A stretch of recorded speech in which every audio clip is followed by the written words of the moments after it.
Pour ma part, en matière de relations intimes, je parle aussi de la masturbation parce que la masturbation, c'est coucher avec ta main. Amen. Et je vous prie, arrêtez de vous masturber. Amen. Arrêtez de vous masturber. J'ai prêché dans une église et Dieu m'a dit de parler de la masturbation. Et lorsque j'ai fait l'appel, c'était la moitié de l'église qui est passée devant. Parce que le diable a dit aux chrétiens, tu peux le faire tout seul, comme ça tu ne pêches avec personne, mais tu pêches avec ta main. Lorsque tu t'habitues à te masturber avant le mariage, tu es en train de te déformer. Étant donné que quand tu te masturbes, tu le fais tout seul et tu te connais et tu sais qu'est-ce que tu dois te faire pour parvenir au plaisir.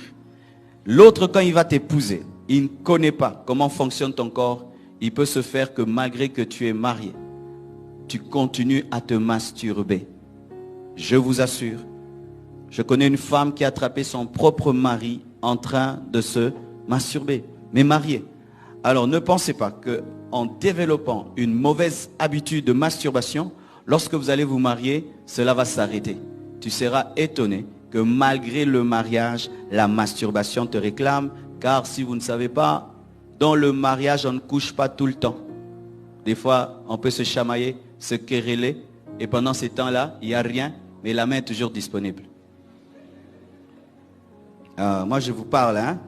Alors, cette habitude-là viendra à ton secours lorsque vous allez vous quereller. Ainsi, tu seras un adultère dans ta maison. Mais ce n'est pas que tu couches avec une autre femme, ni avec un autre homme, avec ta propre main. Et au dernier jour, tu finis en enfer, tu es très étonné. J'ai péché avec qui? Tu as péché avec ta main. Arrêtez maintenant. Déjà, soyez libérés déjà maintenant que vous êtes célibataire. Sinon, en allant dans le mariage, vous pouvez des fois souffrir d'impuissance. Vous pouvez souffrir d'éjaculation précoce. Vous pouvez souffrir de frigidité. Quand tu le fais avec ton mari, tu ne ressens rien. Tu le fais avec ta femme, tu ne ressens rien. Et tu es très étonné, mais c'est à cause d'une mauvaise habitude que tu as acquise tout en étant célibataire. Si tu t'es repenti, mais cela continue, fais l'effort de voir les serviteurs de Dieu, parce que l'une des choses qui brise la masturbation, c'est le partage. C'est l'un des péchés les plus secrets dans l'église. Et lorsque quelqu'un arrive à partager, à le dire, à mettre à nu ce péché, sa puissance est anéantie. Cherche les encadreurs, va leur dire, j'ai un problème avec la masturbation. Il peut même se faire qu'à cause de cette masturbation, tu as du mal à te marier, car elle ouvre des portes à des maris de nuit et à des femmes de nuit. Car lorsqu'un homme se masturbe, il doit forcément se concentrer sur une image érotique ou sexuelle qui attire des puissances des ténèbres.